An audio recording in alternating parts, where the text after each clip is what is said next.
Hello and welcome everyone to the emailing out of GP webinar. My name is Brandon Cook, and I'll be doing just a super quick intro for Stella Day. I just have a few quick housekeeping notes before we get started. So as you can see, we are using GoToWebinar today. If you look on the right side of your screen, you see the questions tab. If you have any questions as we're going today, feel free to drop any of those in the questions tab, and we'll get to those as we go here during the webinar. Today's webinar is also being recorded, and it'll be posted to the resources page of Njevity.com. The video should be available a little bit later this afternoon. If you'd like to be able to go back and rewatch it, that's where the webinar is going to be on the resources page on our website. And also, while you're there, feel free to check out some of our upcoming webinars that we got going for both Power GP Online and Njevity. We have some really cool webinars coming next month, so stay tuned for those when those go live. All right, so I'll go ahead and read our Njevity mission statement now. Our mission statement is really important to us, and it's at the foundation of everything we do here at Njevity. So our mission is to improve the life and success of our partners and customers by providing exceptional business application experiences that simplify their life. And with that, I'll hand it over to our presenter for this afternoon, Ms. Selvon. Thank you, Brandon.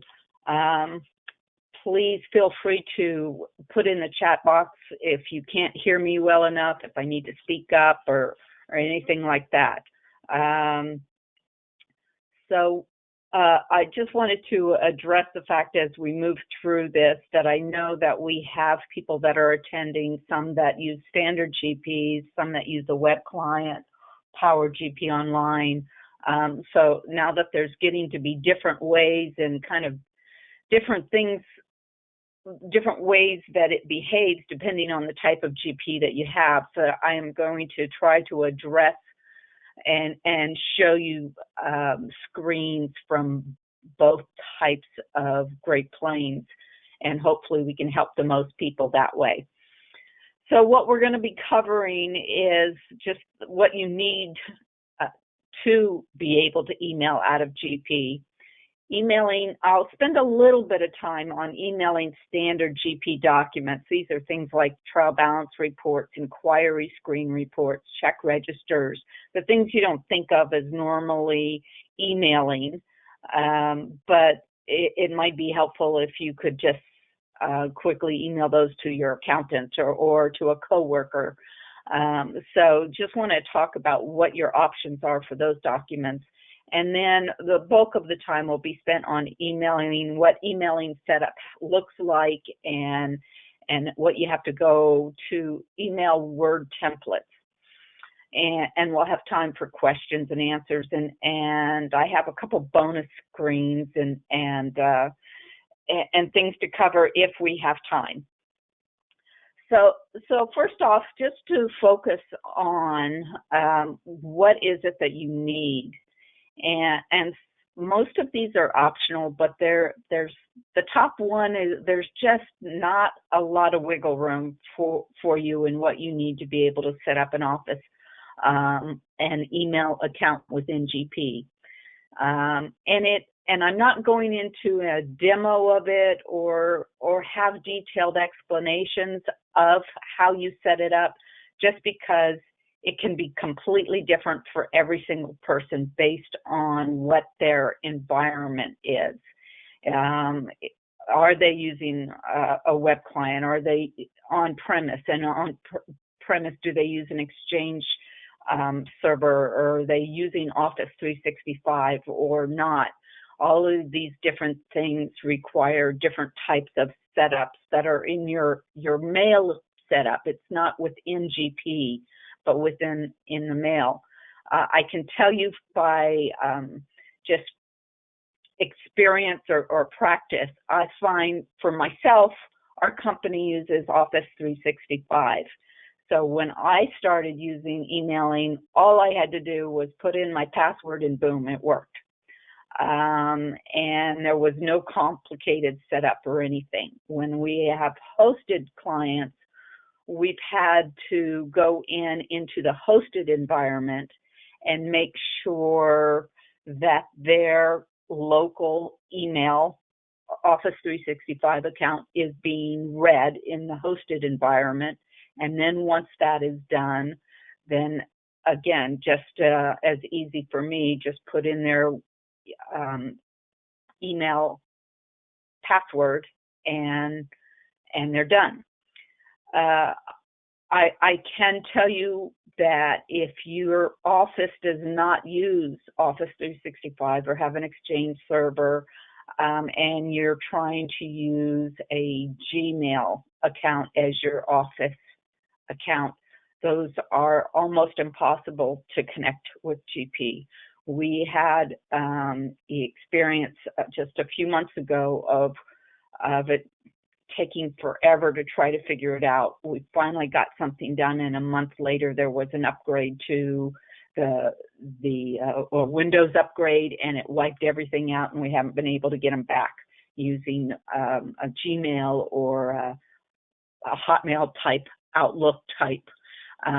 So if you can get an Office 365 account, that would be great. And even, I know because of licensing expense, a lot of people will only get one license, and maybe they'll set up a generic email account like AP at whatever your company name is, or AR at whatever, and use that as their general email box so that they only need one license for it. So just kind of keep that in mind, that for it to work well, you need to have an Office 365 account.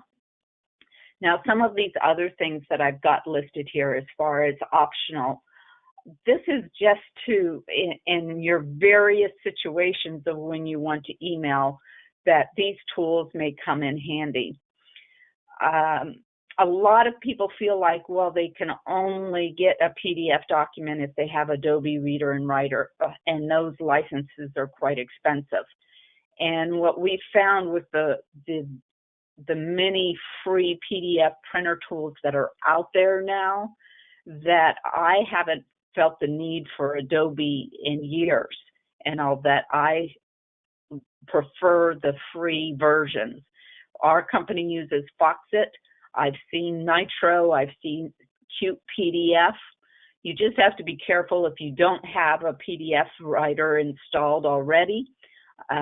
Just be careful when you're looking at these free ones, that a lot of times during the install process, they may be trying to get you to download some other stuff, and all that really isn't part of it, but it's the way they make their money. So, just be careful in the installation process. You can say no to all that other stuff. We'll also talk a little more about the Word add-in that you may need for sending Word templates, but I'll address that more a little bit later on. Just to get back on this first one of optional, add direct emailing functionality in Word. A lot of people will end up sending a document from GP into Word, and what I've got here is I just opened up a Word document to show you what I mean. I followed some steps, I think, that were on Google, and feel free to let me know if you want those same steps. But I created my own little shortcut, and I thought it made sense to put it under the mailings tab, so I put it under mailings. This wasn't here by default, but it basically, so if you send a document from GP and it goes to Word, then you can just, if you have the shortcut added, you can just click on email, and it is going to open up your email. If I had it there we go. And here it brings it with the document already attached, and you can just put in your message. So that was one of the tools that I just think makes my life a little easier, even though it's not directly related to GP. So I am going to go through some of these, hopefully very quickly, some of these standard reports in GP and your options for printing them.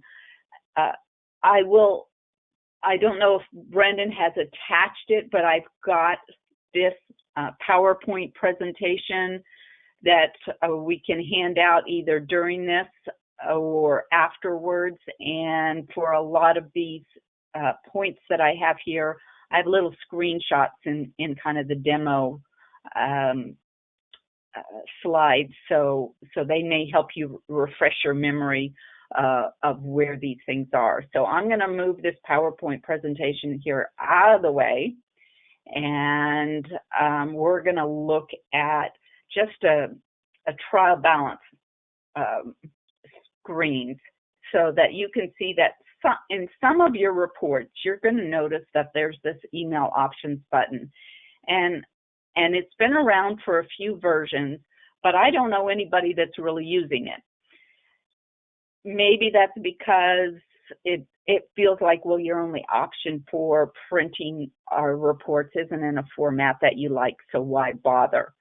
And in a way that's true, but my first point is that HTML format really isn't that bad.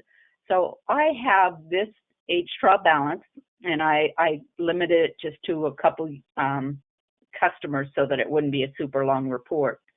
And I went into email options, and I put my email address in it. I said to send it as an attachment, and when I clicked on message, I could put whatever information I want to on this email. And I said, okay, and it saved that message so that I could resend it. Now, once I've got that information, it makes the option go away, so I have to pull it up again, and then I'm going to click email. So I want you to see what the HTML format looks like. And for a lot of these reports, if you're not sure, if you think it would be worthwhile sending a particular email, then maybe send it to yourself first and see if you think, oh, well, yeah, that format will work. So let's do that. And I just realized I had my Outlook closed, so I'm opening up. So if I open this HTML format that I emailed, you can see it's a very readable form. It may not be the most ideal form, but in some situations, it would actually work. If they just need to look at the information, then an HTML format will be very useful for people. So let me get this reduced down. And you'll have that HTML format for just about any report in GP. Here it's obvious in the emails. Now, if I instead decide I want to actually print this and send it as a PDF, maybe I don't want the HTML format. My only options really, unless I did pay for a license for Adobe, then I can use my free PDF. So I'm going to make sure, just to show you this, I'm going to make sure it's going to screen, and then I'm going to click on print. Now, I could have gone directly to the printer and chosen my PDF printer, but I thought it would be useful to see it up from screen, and then I can go to print and choose my Foxit printer. And I can save it here. Let's see, make sure I don't have any others. Yes, well, I'll replace it. Okay. And it opens up, it opened up on the other screen. So let me bring over, it opens up your PDF. From my PDF, now it depends on what your free tool is. And from Foxit, what I've got is I've got a little shortcut right here where I can click on email. And it is going to do the same thing that the Word did, where I've got it immediately opens up my email. All I have to do is put in the address and whatever message, and they get the attached PDF form of the document. So it's a few extra steps than going directly to PDF, but it's not a horrible extra steps. Now, if you don't have this little shortcut, if you're using Foxit and you don't have this little shortcut, you might take a look at this Customize Quick Access and make sure you have your Email Current tab open. See, it goes away without that marked. Now, if you have Nitro or Cute PDF, I'm sure there is some sort of shortcut button for emailing as well, but I can't show you that since I don't have those. So going back to this printout to the screen, you see you have a send to, and unless you have the Adobe, the PDF is not an option. And if you've used GP for any length of time, that's always been the way it is. And you may just assume, well, the text report is going to be a mess. And for a H trial balance, you're correct. It would be a mess. It wouldn't be a readable report, so it's not worth using. But keep in mind that that's not the case for all standard GP reports. Things like inquiry screen printout. So say you need to send your accountant the detail of everything that posted to your asset account. And you go to the inquiry screen and you hit print. The layout on that is such that it's very easy to read in text format. Probably a check register would be very easy to read. So again, I would suggest maybe trying it. Click on text, send it to yourself. If it's good, then send it to whoever needs it. So that's just kind of a quick rundown within GP, standard GP, your options for printing GP reports. I'm going to take a quick switch over to a web client version, Power GP Online, and I'm in a trial balance report as well. This time it's a payables trial balance because it's a little bit different on the web client. There is an option here for printing as a docx instead of an HTML. You have the same options for putting in a message, and let me choose that option again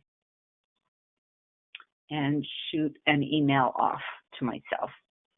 Now, the reason why I'm seeing that generating emailing, as I mentioned at the very beginning, the first time I log in for the day, I have to put in my email password. And sometimes you can set it up so that once you put in that password, you never have to enter it again. But I just put it in the first time at the beginning of the day, and then I'm good for the rest of the day. So that should be sending to, there we go, got a Word document. I've got my trial balance here.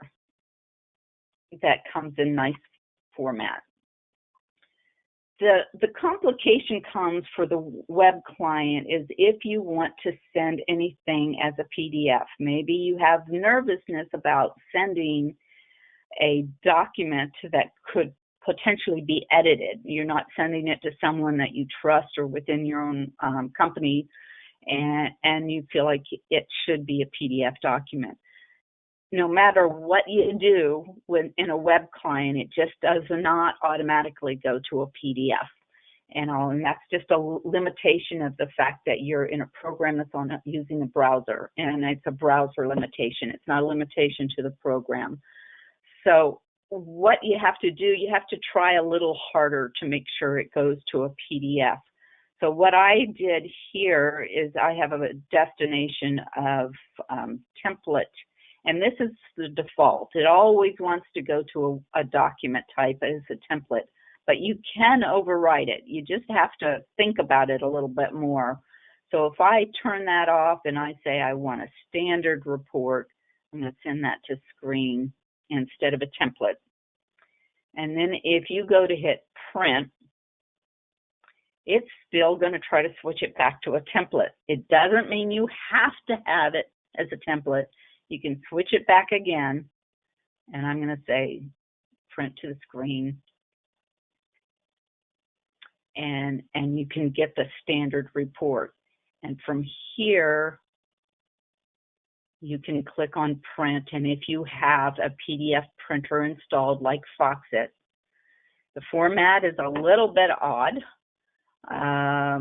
as far as sizing and all, but you've got a PDF document that you can save and then attach to a document. So you kind of have to go through extra steps, but it is possible. So let me get back. Let's close this report if I can get to the X. All right, close that. All right, so now I want to switch gears and let's get back to standard GP. Make sure, is there anything I've missed?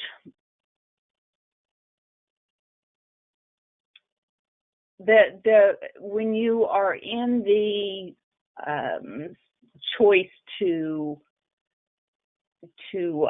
send something to an email, you'll often see the option of sending it as an attachment or embed it. In other words, have it in the body of it. And it's just, if you have any question about it, think about it. Are you sending a 30-page report? Embedding that in an email would be very impractical. Most of the time, you're going to want to send it as an attachment. That seems pretty straightforward to me. So I'm going to switch now and move to kind of the big subject of emailing Word templates. If you had any participation at all in my webinar a couple of weeks ago with the sending EFT payments, while you know that, I mentioned that while it's very nice to have that EFT functionality, it's still a lot of work if you don't also set up your emailing functionality, because you don't want to have to manually email all of your vendors that you sent them an EFT payment. So you want to be able to have some automatic sending of remittances for EFT payments. But there's also templates in purchasing for purchase orders. On the sales side, there's templates for sales orders, for sales quotes, for packing tickets, picking tickets, invoices, just all sorts of documents. And GP has also added templates for posting journals, things that you don't normally think of so much as sending off, but maybe you want to send those to your accountants and having them go to Word templates that can easily be saved as PDF documents. They're really helpful. So I want to go through the steps of how to set up, how to start using email messaging and what you have to do to set it up. And from there, what settings are needed, what steps you need to do in the customer or the vendor side of things. So I'm just going to get right to showing you where the setup is. So we're going to be under Administration, and I'm going to scroll down to Company, and we're going to spend most of our time in this email settings, email message setup. If you prefer to use the down drop menus, we're going to Tools, Setup, Company, and then we'll spend our time in these two settings. I'm going to start here with the email message setup. So when you think about it, whenever you want to email a document, you want to be able to have a generic message that goes with that document. So you set up messages for all the different types of documents you may send out. I've got one for sending out a purchase order, and it's sending out an invoice, and here's my one for remittance that I'm going to use as an example, and I've already got this set up.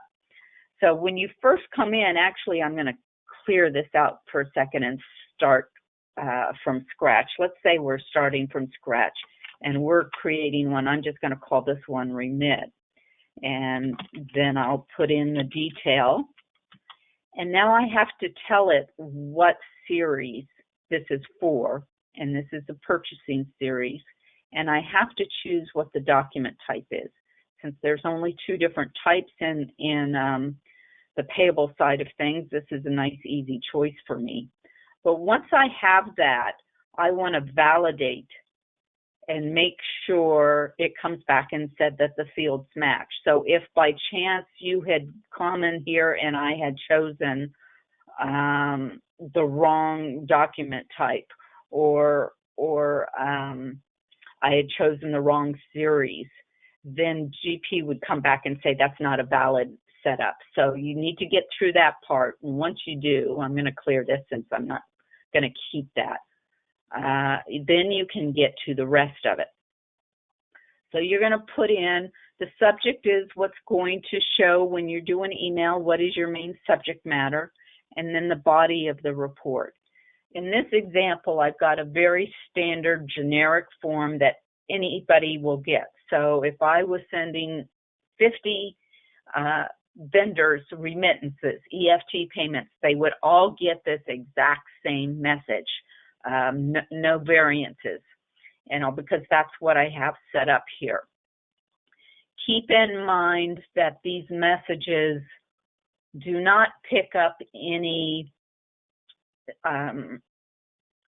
automatic signature that you may have set up in your email.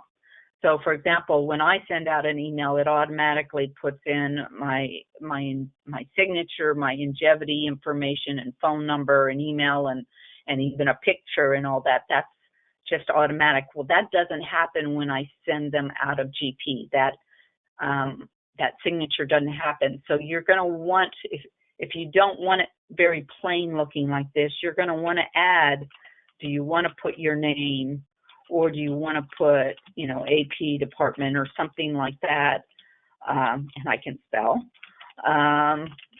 and your company name and a phone number.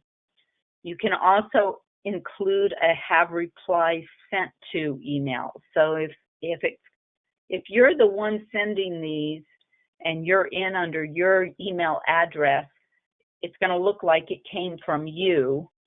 And also, if someone had a question and they just hit reply, do you want them to reply to your email address, or do you want it to reply to maybe have like an AP department address that you set up? So that's not required, but you can do that. So now once you have your message, now you have to start thinking about the rest of the setup for emailing. So I'm going to save this, and I'm going to go to my email settings now. In this screen, it's very quick and simple. I'm going to select whether I want to embed my documents or I want to send as an attachment. I believe by default, when you come in here for the first time, you're going to see docx and HTML checked. For GP standard users, they can select PDF, which is what we'd recommend. For your web client users, they'll have to choose the docx type. So once we choose that, then we need to go to the series. Since we were setting up a remittance, I need to assign that to my purchasing series. So I'm going to click on purchasing, and that brings me to a screen, and you can see I've already done this setup. But normally when you come in, the first time you come in here, it's going to be completely blank, and you choose what you're enabling, and you're going to then look up and find the email address that you have, or the email message you have, and choose that. And again, you can have a reply sent to. Your options here are whether you want to allow the person who may be sending out these documents Do you want them to be able to change the reply to address at the time that they send out the emails? Or do you want them to be able to update the email? So say I'm sending it to, AP department at Njevity.com. Well, for this particular one, I want to send it to eVarner at Njevity.com. So by having this checked, that user has the power to make a change at the time of emailing. So I've got those both marked because I want the most options. So that is those two screens is your basic setup of email. The problem is now it's kind of just like setting up vendor classes and customer classes and all that. That's great general information, but now I need this assigned to the vendors or to the customers, and also that so that we know which vendors and customers can email. Since I'm in the purchasing module, I've got a vendor setup. If I was in the sales series setup, then I would have a customer setup button. What I'm going to show you in vendors, it behaves the exact same way in customers, except that it's in customers. So I'm going to click on vendors. I'm going to save what I did. And depending on how many customers and vendors you have, this may take a little bit longer to come up than it did for me. I don't need this screen anymore, so I'm just going to say okay. So what this did was bring me to my vendor navigation list that's up here. I could have gotten to this screen without first starting in emailing, but it just made sense to go to it right from the emailing setup. So in here, what I'm getting the option to do that GP is giving me is to assign the emailing capability to multiple vendors at one time. And so I can just click on, okay, I want to assign email to a travel, I want to assign it to action. I could go down the line, I could mark all, I could click on this top button and mark all. Or I could, unmark some things. You just pick and choose who you want to do this for.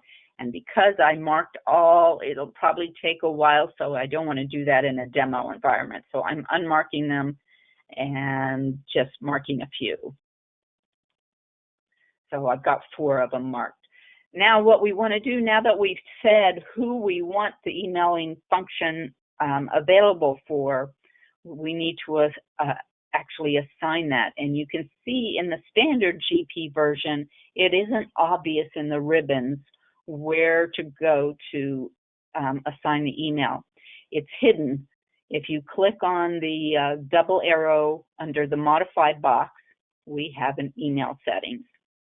If you click on email settings, it opens up a screen that allows you to assign. So I want to assign vendor remittance, and it came up because my setting was PDF, or I could have used a drop down, and I'm going to say okay.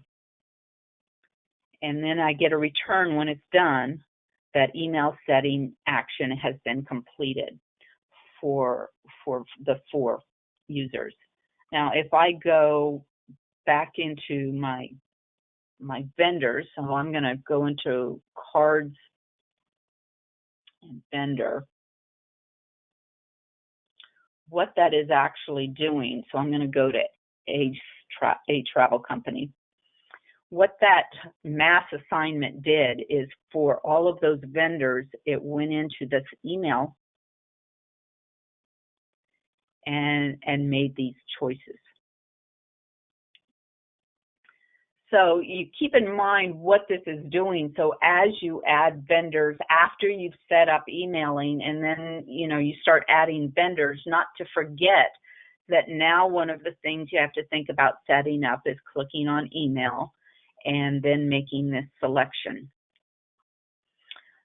Before I talk a little bit more about some of these other options, I'm going to take a quick switch over to this same process in PowerGP, just because it does look, it's a little simpler or a little more obvious, I think, in PowerGP. If I click on email settings and go to purchasing and vendor setup, and I'll close this to get it out of the way, you can see I can select my vendors, and as soon as I select a vendor, email settings comes up. It's right there. I don't have to go looking for it, but it behaves the exact same way. If I click on it, it would assign my my choice to have the remittance for this user. All right, so let me get back to this screen here. Let's say for this particular vendor, I also want to send purchasing remittances, but the person that I want to send purchasing remittances to is different than the person that I want to send the EFT payment remittance to. You know, how do you get it to recognize the different email addresses? And this is where this email address based on document type, I have it disabled. By default, I believe it's always disabled. So you would just enable it, and notice as soon as, if you pay attention to this section right here, this was grayed out when it was disabled. If I click on enable, it's active. I can click on it, and I have my various emails that I had set up. One was under my primary address, one was under my purchasing address, and I can just clarify that this one goes to purchasing and this one is going to go to my primary. Okay. There's also options here on whether you will allow multiple attachments per email. This isn't really applicable for remittances, but say for purchase orders or for sales transactions, maybe in addition to an invoice or a purchase order, you want to send, maybe with a purchase order, you want to send a copy of a W-9 or some other legal document to go with your purchase order. If you have this allow multiple attachments per email, then I'll show you, if we have time, how you can send those other attachments with a purchase order. Okay, so last thing but not least is that you have to remember, of course, to actually put in the vendor or the customer's email address. And it's all fine and good if you say they're allowed to get emails, but if you don't have their email address, GP won't know what to do with it. So you're going to click on your world button next to either your primary address, or you're going to go into your addresses. Maybe you want the remit to address. If it's a slightly different address ID, you're going to go into your addresses. But you'll click on the world button next to the right address, click on internet addresses, and you're going to put in, I've got my email address here in the email address section. This section is kind of from older versions of GP that are still there. It's good for information purposes, but this email section is the section that ties in with Word documents. So we'll put that there.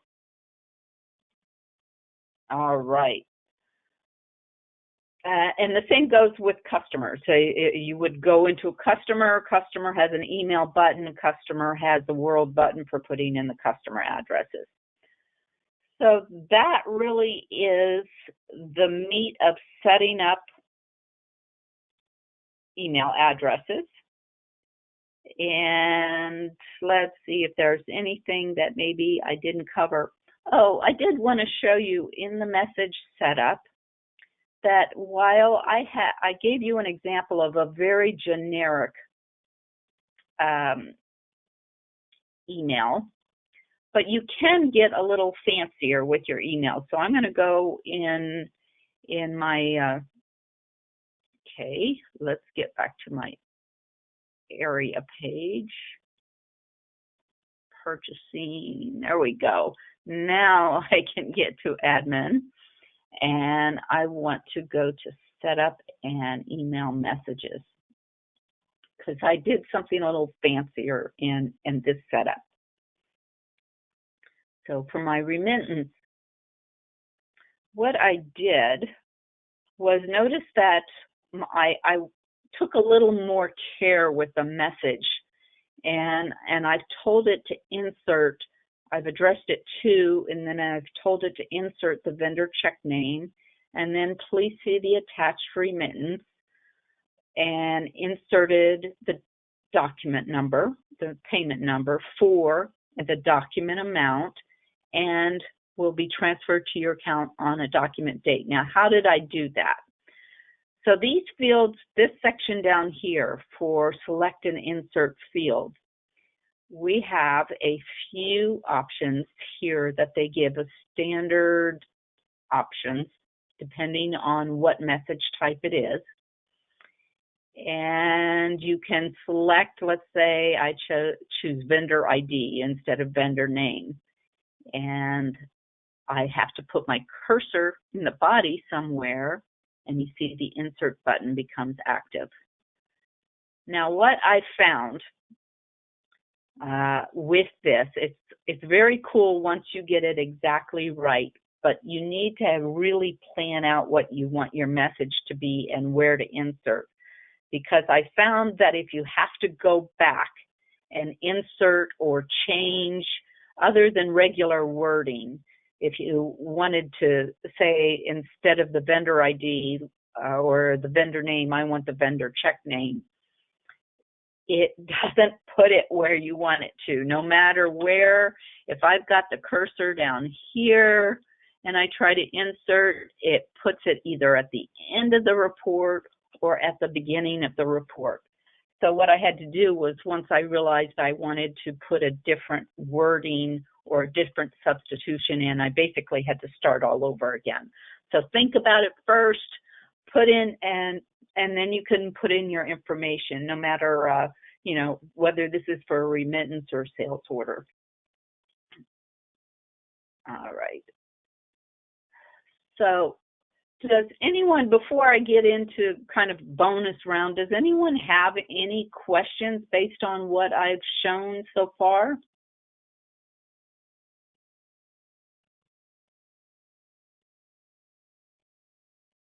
Doesn't look like there's any questions right now. So. Okay.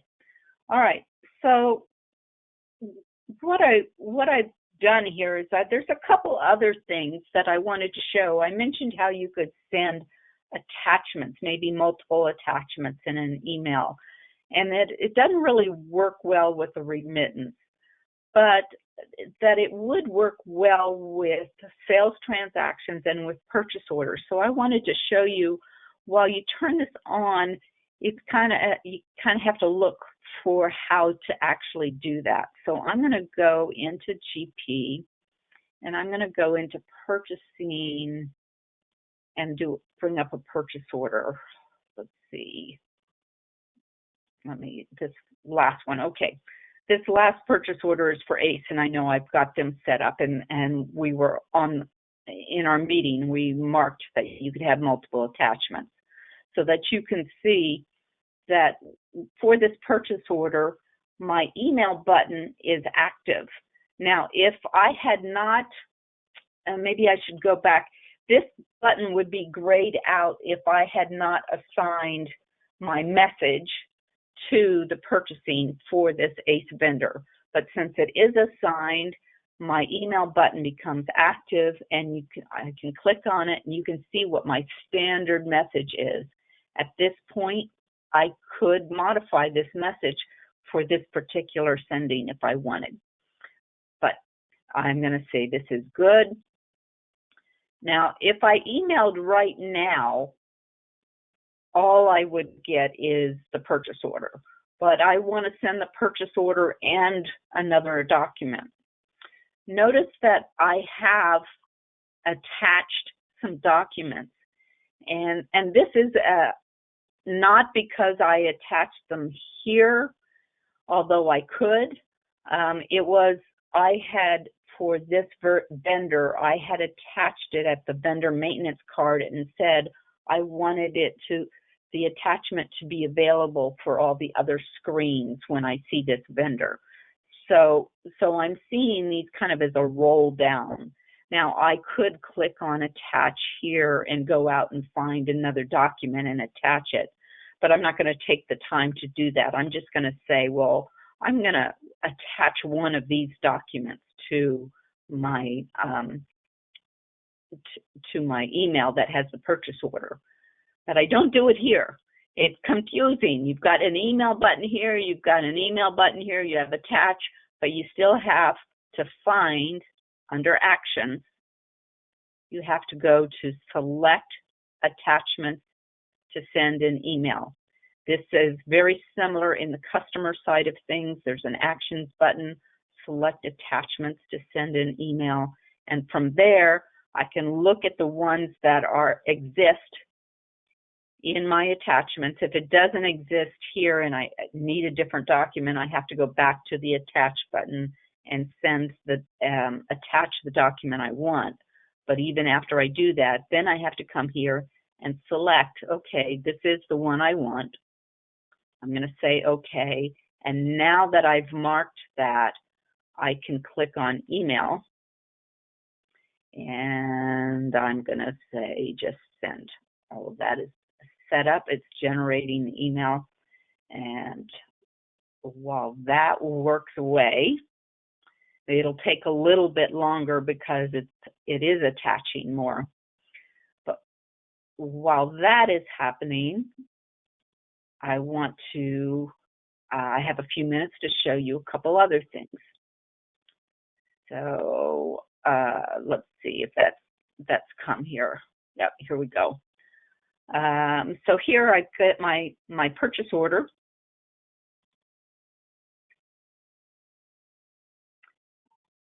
That I wanted to send out, as well as the second attachment, which was my year-end checklist. I won't bother to open it, but I had 2 PDF documents.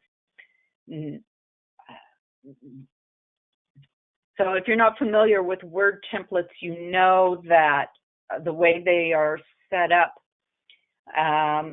is that even though it's using Word, when it is attached in an email, it's like you had taken the extra step to do a save as a PDF. So these Word templates are all attached in emails as PDF documents when you're using standard GP. When you're using the web client, they are attached as documents, as Word documents. Let's see. Oh, I wanted to show you in web client. I did follow up on the idea of sending a remittance. So what I did so that I wouldn't take up a lot of time is I went through the whole process of choosing what vendors I wanted to pay and clicked on pay. So all I have to do now is get to this process remittance. And I wanted to show you this because what I did is I paid 3 vendors, and one of the vendors I didn't put in the email address. So say you've got a vendor and you've got all this set up, but you forgot to do the email address. What will happen if you don't have an email address? Another vendor, I've got it set up just perfect. I've got the email address, I've got the email setting. Another vendor, I've got in the email address, but I didn't assign them the email remittance setup. So just to see what the results would be. So I'm going to click on process, and let's send this to the screen. And we get an exception report. And this is the report I wanted you to see. So it's going to take a little bit here. We've got our exception report, and it's working on the emails. What I wanted to show you is this exception report.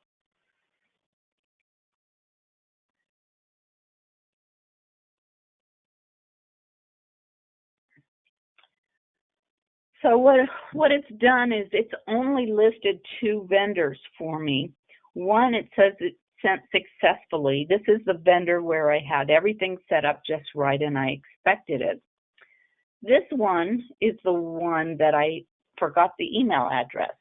So it was assigned to get remittances, but I didn't do the email address. So it's telling me it couldn't find the email address, so it couldn't email that vendor.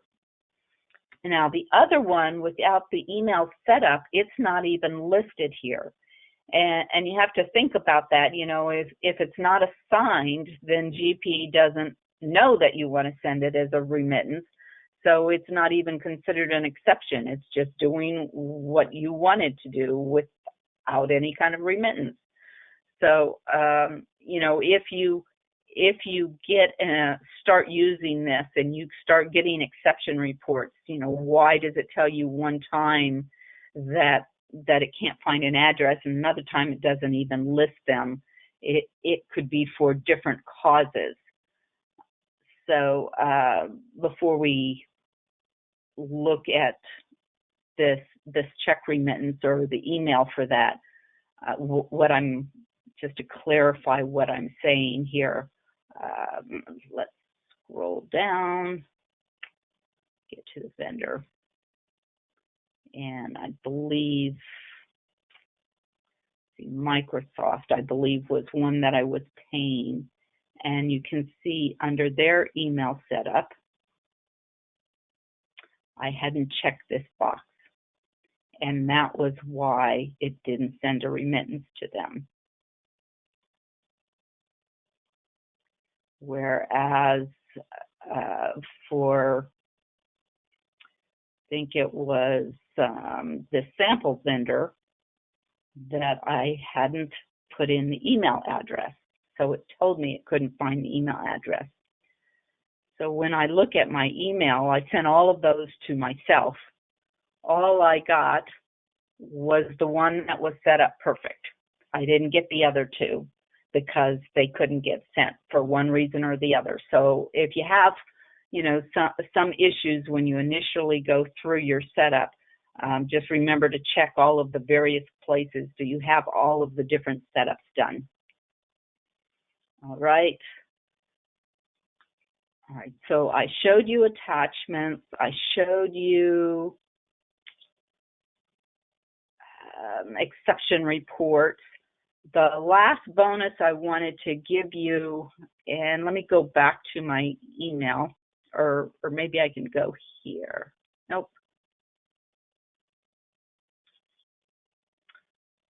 Oh, yes, this works. So notice that I've got this little logo here, and this is something I just drew on. I made my own logo. For these Word templates, one of the optional setups I said that you could have is called the Word add-on. So when you install Great Plains, you get a Word add-on. You would have it, you would know you have it if you have a developer button, and when you click on the developer button, you've got a field list. And I guess it's grayed out because I'm in the email. If I was in actual Word, local Word document, I could click on developer and you can see I have an active field list. That is needed. It's optional because it's only needed if you want to modify your report. Maybe you don't want the vendor ID. You want to clean it up or just change the layout a bit. I can tell you that modifying these documents are a pain in the most part, but the one simple thing for modifying these templates is adding a logo, and it doesn't require having the Word add-on. It doesn't require any kind of fancy work. It does require that you have a file that is a JPEG or a BMP file that is your logo, And you may have to play around with how big is the file or how big is the picture of the logo on that file. But once you get it worked out, the simple way of adding your logo, and that would be the only change you would add to various Word documents, is to go now for web client. I suggest the easiest way to find it is to just click on the search button and go to template, and you can see as soon as you start typing template, you've got template configuration. Now, if I switch over to standard GP, I can go to reports, and at the very bottom, go to template configuration, and these screens look exactly alike. And notice both screens have an image button. So if I go back to here, click on images for my company. That way, if you have multiple companies in GP and you have a different logo for each company, what I did is I just highlighted my company, clicked on plus, and then I browsed out and found my logos. So I believe I had it under documents, and you can see I had various tries on getting the size just right and stopped at logo 3 because that one was the right size. That is the last of my bonuses, and I used up the full hour. So unless anyone has some last minute questions about, now that you've had time to think about it, whether about emailing or any of those bonuses, please let me know.